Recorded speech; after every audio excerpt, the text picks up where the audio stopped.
بسم الله الرحمن الرحيم. السلام عليكم ورحمة الله وبركاته.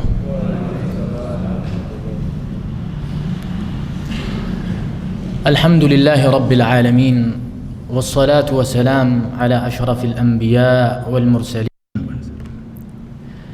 بارك الله فيك. حبيبنا المصطفى صلى الله عليه وعلى آله وأصحابه أجمعين، ومن تبعهم بإحسان إلى يوم الدين، وسلم تسليما كثيرا. أما بعد. Hadirin hadirat jamaah salat subuh yang semoga Allah Subhanahu wa taala muliakan. Tidak lupa dan tidak bosan untuk terus bersyukur kita kepada Allah Subhanahu wa taala yang telah memberikan kita banyak anugerah, banyak nikmat disadari atau tidak disadari. Dan tentunya nikmat-nikmat tersebut akan dipertanyakan oleh Allah Subhanahu wa taala bagaimana kita bertanggung jawab atas pemberian tersebut. Digunakan dengan baik atau bahkan dilalaikan atau digunakan untuk justru bermaksiat pada Allah Subhanahu wa taala.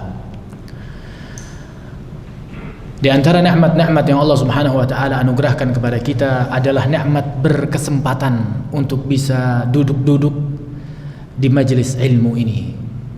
Dan ini nikmat yang besar. Jika kita ingin duduk merenungi nikmat ini, kita akan sangat bersyukur untuk nikmat tersebut.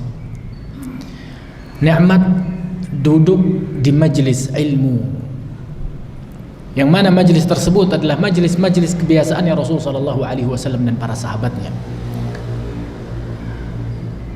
Dengan cara seperti inilah Islam terus berjalan dan tersebar. Semoga Allah Subhanahu wa taala menjadikan duduk kita di majelis ini menjadi salah satu bentuk syukurnya kita kepada Allah Subhanahu wa taala karena telah diberikan kesempatan yang luar biasa ini. Kemudian sebelum kita masuk ke inti pembahasan, ada yang ingin kami sampaikan. Kita masih berada di bulan Syawal. Kita masih berada di bulan Syawal, yang kurang lebih masih ada sisa 1 pekan ke depan. Dan Rasul sallallahu alaihi wasallam bersabda, "Man shama Ramadan thumma atba'ahu 6 min Syawal, kana ka shiyamid dahr." Kata Rasul sallallahu alaihi wasallam, barang siapa yang berpuasa Ramadan kemudian diikuti dengan puasa Syawal 6 hari, maka pahalanya seperti puasa 1 tahun. Ini luar biasa ya. Yang belum mulai puasa insya Allah masih bisa berkesempatan berpuasa. Masih ada kurang lebih 1 pekan ke depan. Puasanya 6 hari. Yang belum komplit puasanya bisa dilanjutkan agar kita bisa mendapatkan pahala yang dijanjikan. Kemudian teman-teman yang semoga Allah Subhanahu wa taala muliakan, jamaah salat subuh yang diberkahi oleh Allah Subhanahu wa taala. Judul atau tema dari kajian kita pagi hari ini adalah jangan menjadi seperti lilin. Akan kita bahas makna dan maksud dari kalimat tersebut. Pada dasarnya Islam memerintahkan kita untuk berbuat baik. Islam pada dasarnya memerintahkan kita untuk berbuat baik. Allah Subhanahu wa taala berfirman di surat Al-Hajj. Kata Allah Subhanahu wa taala, "Ya ayyuhalladzina amanu rka'u wasjudu wa'budu rabbakum waf'alul khaira la'allakum tuflihun." Kata Allah Subhanahu wa taala, wahai orang-orang yang beriman,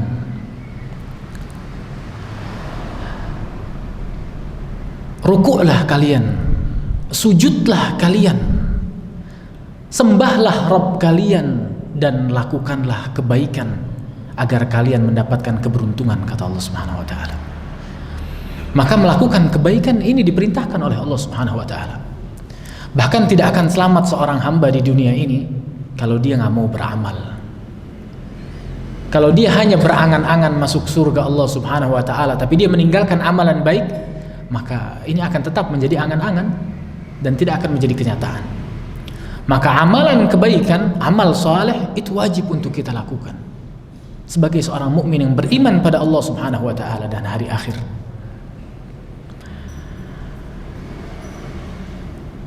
Allah Subhanahu wa taala menciptakan kita. Kemudian dijelaskan tujuan dari penciptaan kita, yaitu beribadah pada Allah Subhanahu wa taala. Maka orang mukmin ketika diberikan nikmat sama Allah, dikasih umurnya buat ibadah. dikasih harta-hartanya buat ibadah, dikasih kesempatan waktu lebih sama Allah Subhanahu wa taala, waktunya untuk ibadah. Seluruh hidupnya digunakan untuk ibadah. Dan Allah Subhanahu wa taala sudah memberikan kemudahan bagi kita, di mana Allah Subhanahu wa taala turunkan Al-Qur'an untuk menjelaskan kepada kita jalan-jalan kebaikan. Tidak sampai di situ, Allah Subhanahu wa taala utus nabinya Nabi Muhammad sallallahu alaihi wasallam pada kita semuanya.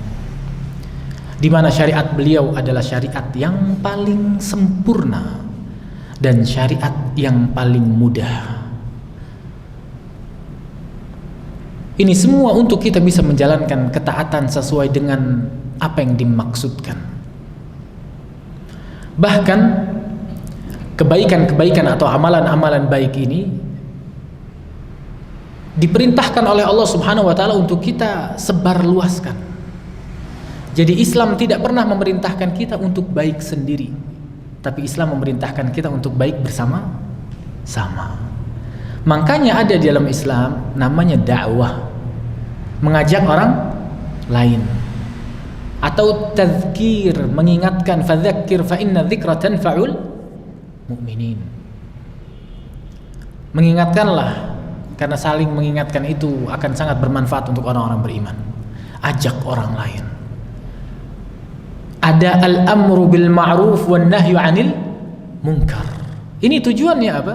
Tujuannya satu, untuk kita baik bareng-bareng, untuk dapat ridha Allah Subhanahu wa taala bareng-bareng. Justru keliru ketika ada orang bilang apa? Ah, masa bodoh dengan orang lain, yang penting saya sudah lempeng jalannya. Orang mau rusak, orang mau. Ini keliru. Karena dalam Islam ada kepedulian yang harus dijaga oleh seorang muslim kepada muslim yang lainnya. Nggak boleh dia punya sifat cuek, acuh, masa bodoh, tidak mau tahu. Islam mengajarkan bagaimana dia bertetangga, bagaimana dia bermuamalah dengan orang lain. Ini ajaran Islam yang agung. Bahkan Allah Subhanahu wa taala memberikan pahala besar ketika kebaikan bisa diberikan ke orang lain. Ketika kebaikan juga bisa diikuti oleh orang lain, maka Allah Subhanahu wa taala akan berikan pahala lebih. Rasul sallallahu alaihi wasallam pernah bersabda dalam hadis yang sahih yang diriwayatkan oleh Imam Al-Bukhari dan juga Imam Muslim, di mana beliau pernah mengatakan apa? Li ayyahdiyallahu bika rajulan wahida khairul laka min humrin na'am, kata Rasul sallallahu alaihi wasallam. Satu orang dapat hidayah dari jalanmu itu lebih baik dibandingkan engkau dapat satu onta merah. Onta merah ini gambaran ya untuk harta yang sangat besar. Orang lain dapat hidayah, dapat manfaat dari kita. Pengen bermaksiat, kita ingatkan, oh iya ya, iyalah, benarlah, ngapain sih gitu-gitu. Akhirnya dia meninggalkan maksiat tersebut. Hidayah yang dia dapatkan itu pahalanya untuk orang yang mengingatkan luar biasa. Ini salah satu perhatian yang luar biasa dari syariat Islam untuk menunjukkan betapa sangat diinginkannya kita memberikan manfaat pada orang lain.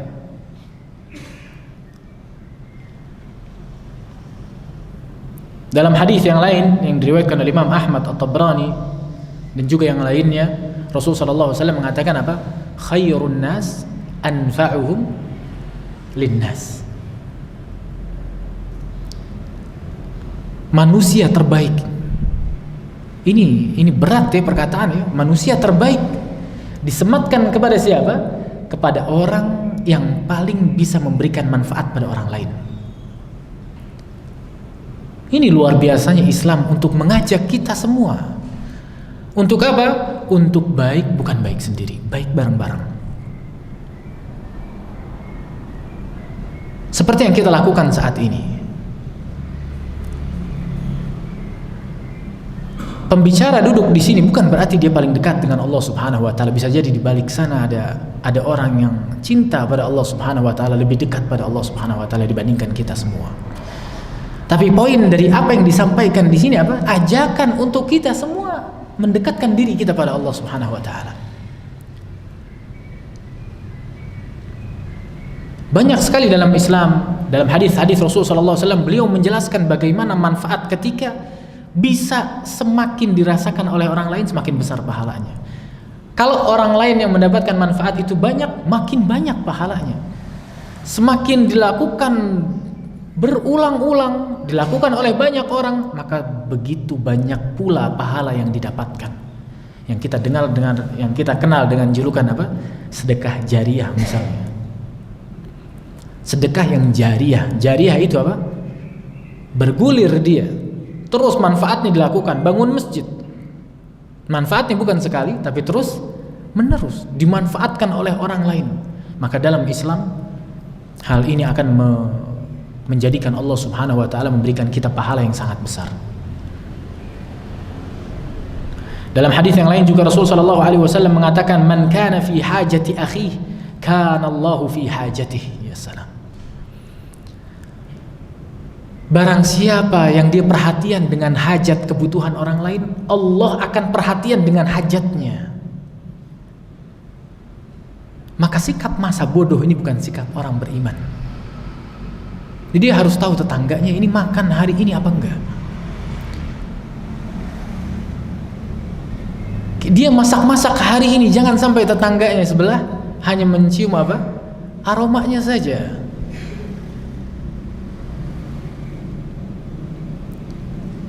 Tetangga terjerat pinjaman online, terjerat rentenir, kesian, terlilit dia. Ini diantara sebabnya kurangnya perhatian kaum muslimin dengan saudaranya. Padahal Rasulullah sallallahu alaihi wasallam mengatakan, "Man kana fi hajati akhihi, kana Allahu fi hajatihi." Kita perhatian sama hajatnya. Balasannya apa?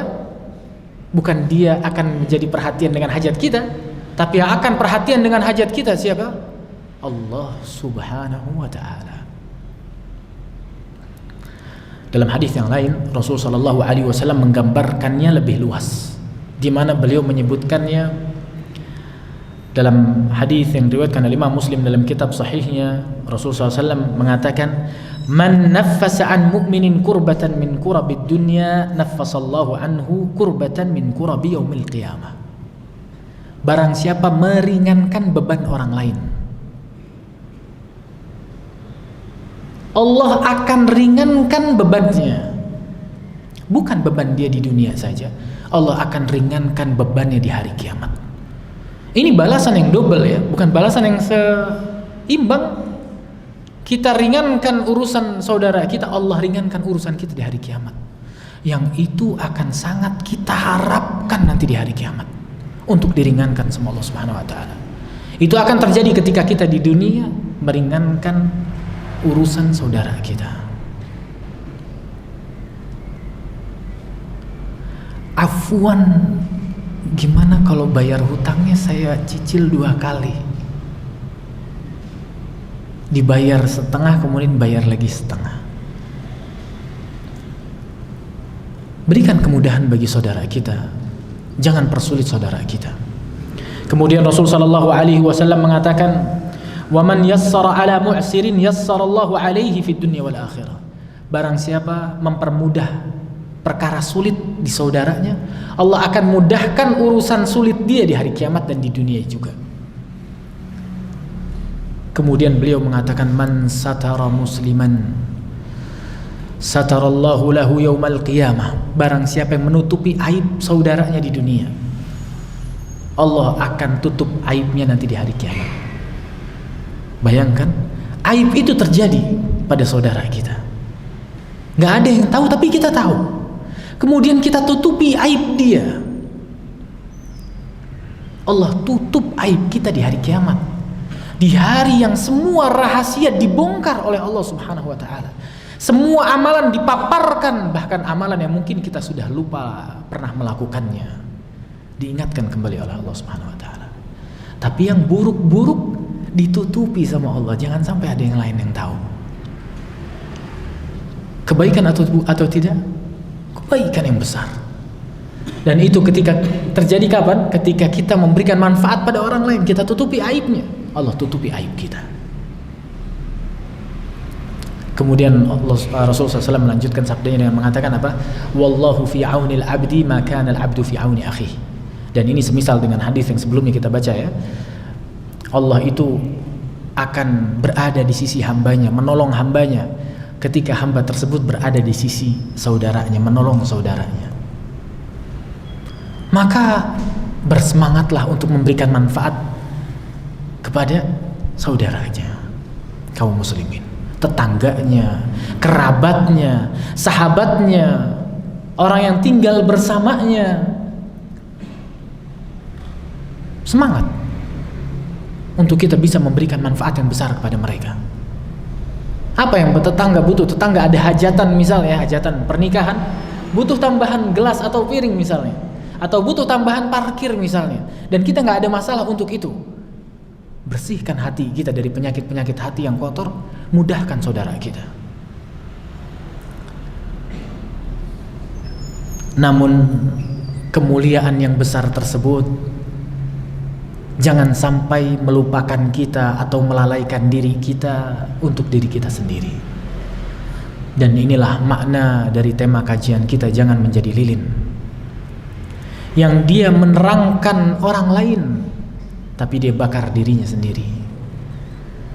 Manfaat yang tadi kita sebutkan pahalanya besar dilakukan, dia bermanfaat untuk orang lain,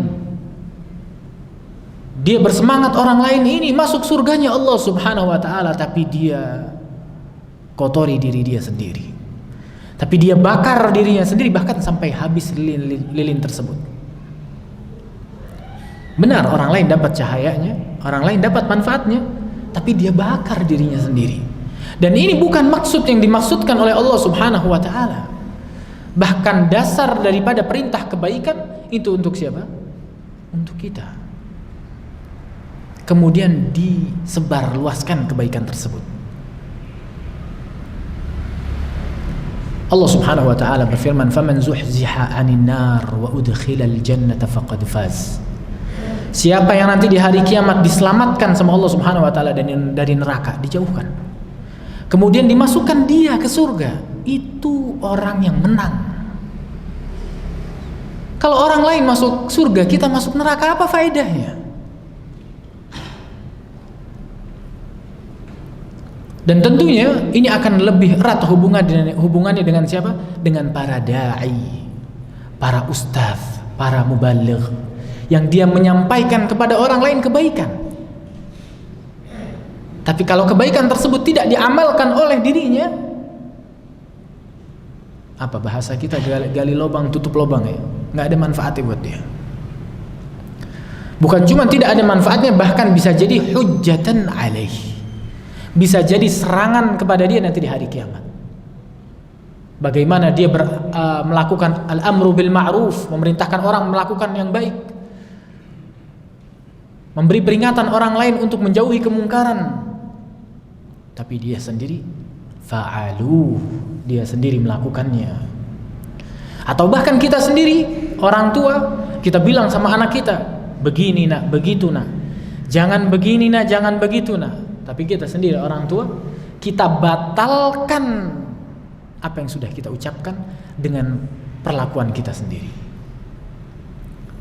Maka jadilah orang yang punya perhatian kepada dirinya dan juga kepada orang lain. Hal yang mirip dengan ini atau serupa dengan ini, serupa dengan makna ini telah disabdakan oleh Rasul sallallahu alaihi wasallam dalam hadis yang diriwayatkan oleh Imam Tabrani rahimahullahu taala. Hadis yang disahihkan oleh Syekh Muhammad Nasiruddin Al-Albani, di mana Rasul sallallahu alaihi wasallam mengatakan, "Matsalul ladzi yu'allimun nas al-khaira wa yansa nafsahu." Permisalan bagi orang yang mengajarkan orang lain kebaikan. Getol dia. Orang lain dikasih tahu sama dia, tapi dia lupa sama dirinya sendiri, kata Rasul sallallahu alaihi wasallam. Kata beliau, permisalannya seperti apa? Matsalul fatilah. Fatilah itu lilin zaman dulu, apa?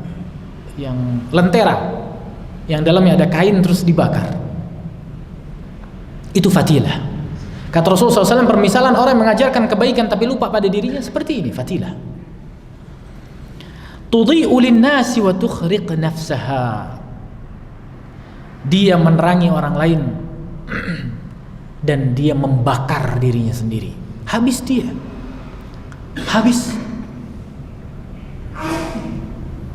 Bagaimana ceritanya ketika satu orang masuk surga, tapi ternyata orang yang ngajak dia berbuat baik justru masuk neraka.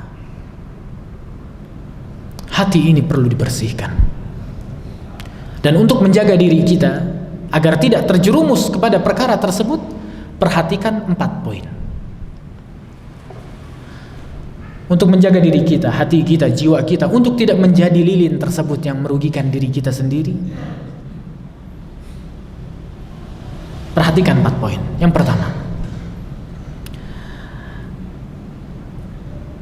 pertama, al-ilmu, ilmu, belajar. Karena memberikan manfaat pada orang lain tapi membakar diri sendiri adalah salah satu bentuk kebodohan. Bagaimana mungkin seseorang menginginkan kebaikan bagi orang lain tapi dia memperburuk kondisi dirinya? Ini kebodohan. Ini kebodohan. Maka poin pertama, perlu kita bekali diri kita dengan bekal ilmu syar'i. Dan jamaatul khair yang semoga Allah Subhanahu wa taala muliakan, ilmu ini adalah medan perjuangan. Ambillah andil di sana. Kalau kita bukan bisa menjadi orang yang menyampaikan, jadilah pendengar. Jadilah orang yang mendengarkan kemudian disampaikan kepada orang lain. Kalaupun tidak, afwan Ustadz, saya punya harta, gunakan hartanya di atas perjuangan ilmu ini.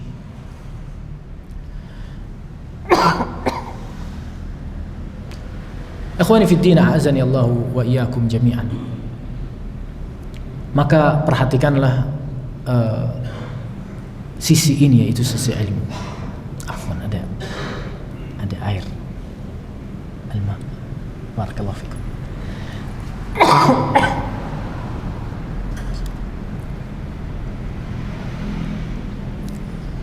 Jadi jangan pernah dianggap enteng dan remeh ya.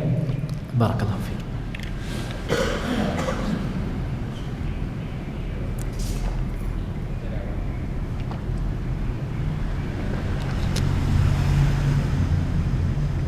Ilmu ini menjadi modal terpenting bagi seorang hamba untuk selamat.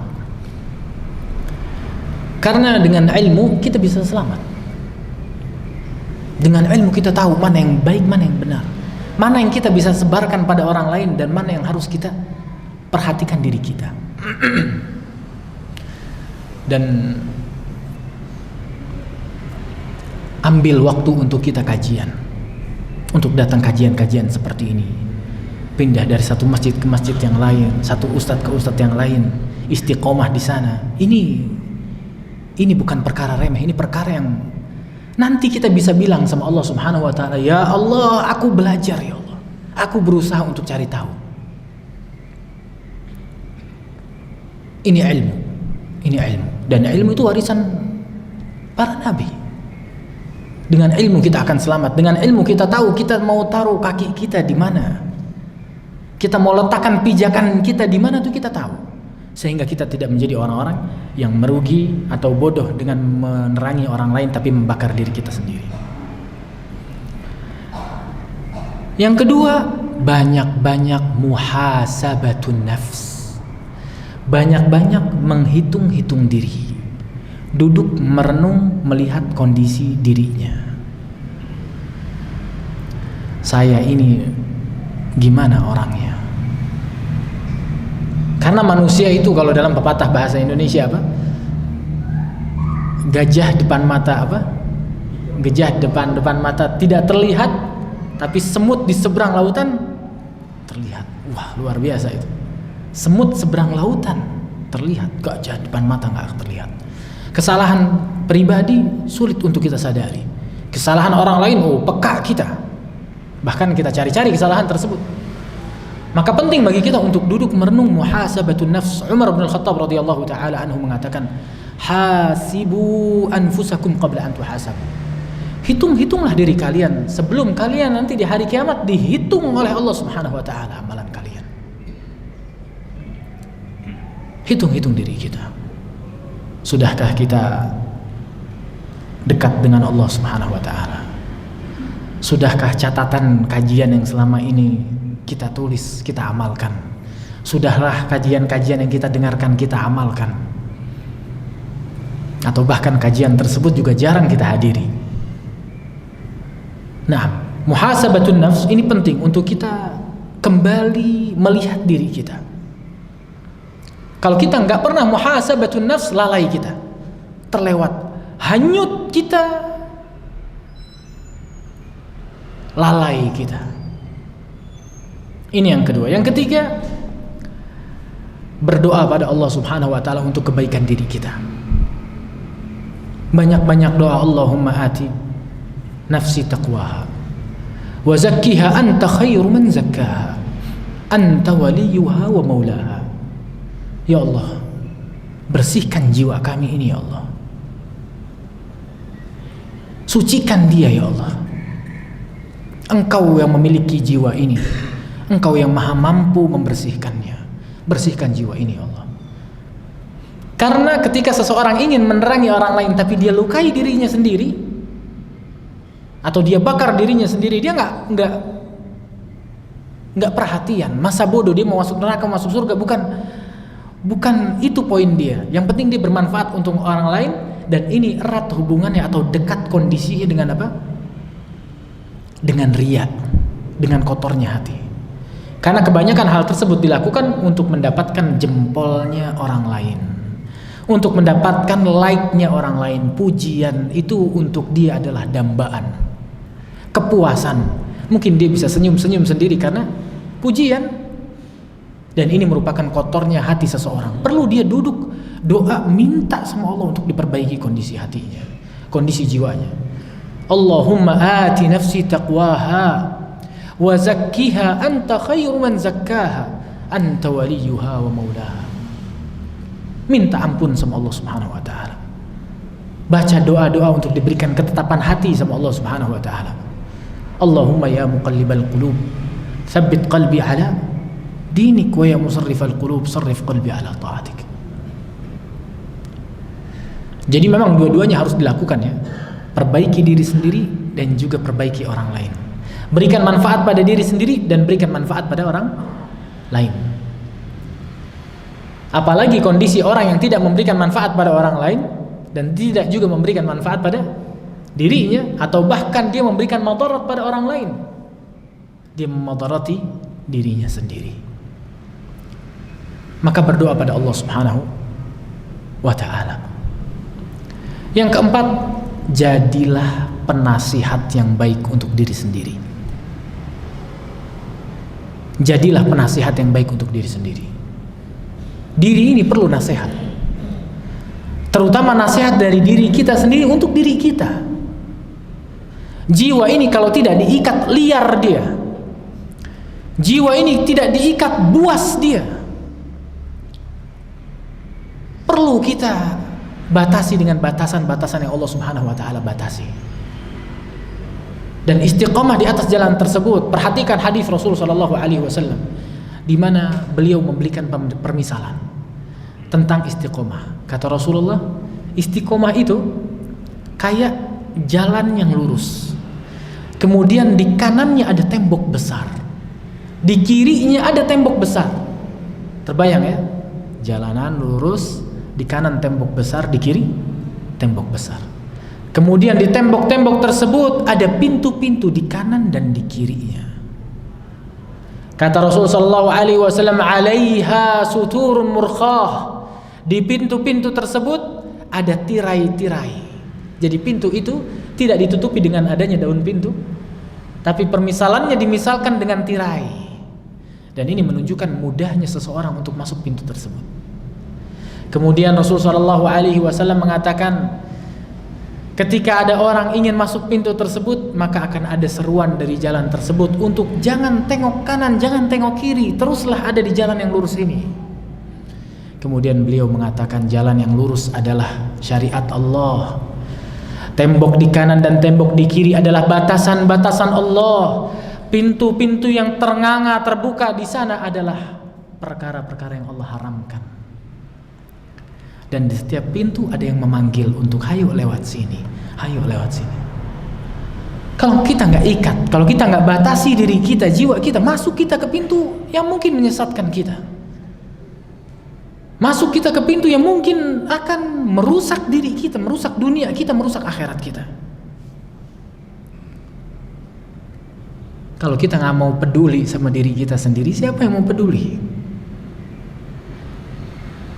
Kalau kita pengen hidup di atas muka bumi ini seenak kepala kita sendiri, nggak sampai kita kepada surganya Allah Subhanahu wa Ta'ala. Berjalanlah di atas jalan yang ditentukan. Ikat diri kita dengan ikatan batasan-batasan yang Allah Subhanahu wa Ta'ala batasi. Dan jangan main-main di perbatasan. Yushiku ayyarta'afi. Karena orang-orang yang bermain di perbatasan akan sangat mungkin dia terjatuh kepada daerah terlarang. Tapi buatlah jarak antara dia dengan daerah yang terlarang tersebut. Buatlah jarak antara diri dia dengan apa-apa yang Allah Subhanahu wa Ta'ala haramkan, agar dia jauh dan tidak terjatuh pada perkara-perkara yang Allah Subhanahu wa Ta'ala tidak inginkan. Maka jadilah orang mukmin yang menyelamatkan dirinya dari api neraka. Itulah ketakwaan. Dan jadilah orang yang memberikan manfaat kepada orang lain, karena kita ingin kumpul di surga dengan keluarga kita. Sebagaimana kita kumpul di dunia, kita kumpul di surga dengan keluarga kita. Maka apa yang kita inginkan bagi diri kita, berikan juga pada orang lain. Dan apa yang kita berikan pada orang lain, praktekkan untuk diri kita. Memang harus ada mujahadatun nafs. Mujahadatun nafs itu artinya berusaha dan bersungguh-sungguh. Jiwa ini kepengennya A, B, C, D, pengennya macam-macam. Tapi nggak semua yang jiwa inginkan, nggak semua yang syahwat inginkan harus kita kabulkan, harus kita kenyangkan syahwat kita, nggak.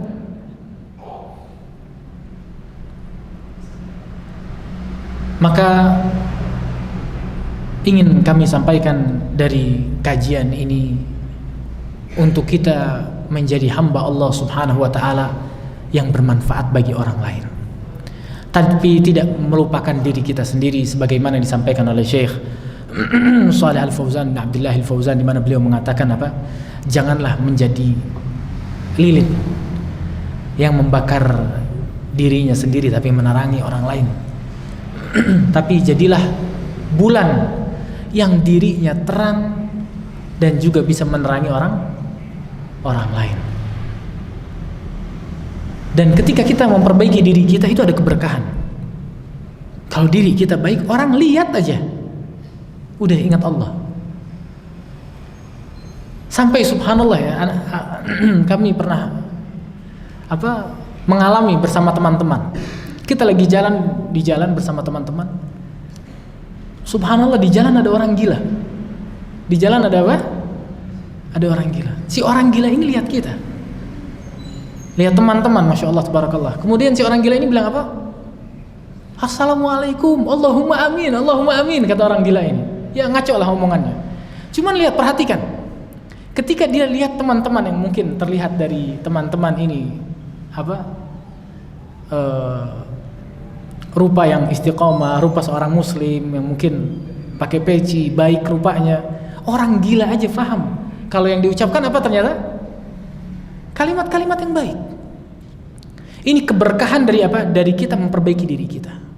Kadang ada orang yang kita lihat dia aja, ya Allah, sampai kapan nih saya pengen rusak terus. Cuman lihat, tapi manfaatnya berasa. Cuman lihat orang itu sholat, kita langsung ya Allah, pengen banget kayak dia. Pulang ke rumah mungkin berubah hidupnya, mungkin dapat hidayah. Dan ini banyak ditunjukkan oleh Rasul Sallallahu Alaihi Wasallam, di mana beliau menunjukkan akhlak yang baik, menunjukkan pribadi muslim yang luar biasa. orang ternyata mendapatkan cahaya yang luar biasa. Dan bayangkan ketika kita menjadi kunci kebaikan bagi orang lain. Kita tidur di rumah kita tinggal di rumah kita, tapi pahala kita mengalir.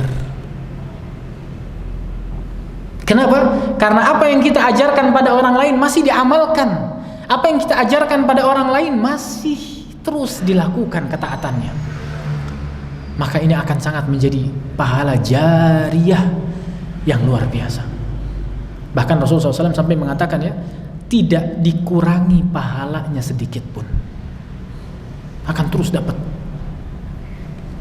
Semoga apa yang disampaikan bisa bermanfaat tentunya untuk pembicara di sini dan juga untuk teman-teman di sana. Dan semoga apa yang disampaikan bisa menjadi jalan kebaikan untuk kita semuanya lebih dekat kepada Allah Subhanahu wa taala. Dan semoga apa yang disampaikan bisa menjadikan pintu muhasabatun nafs bagi kita untuk kita kembali hitung diri kita sehingga kita diambil oleh Allah Subhanahu wa taala, diwafatkan di atas kondisi yang baik, di atas kondisi yang Allah Subhanahu wa taala ridhai. Sekian yang bisa kami sampaikan. Subhanakallahumma wa bihamdika asyhadu an la ilaha illa anta astaghfiruka wa atubu ilaik. Assalamualaikum warahmatullahi wabarakatuh.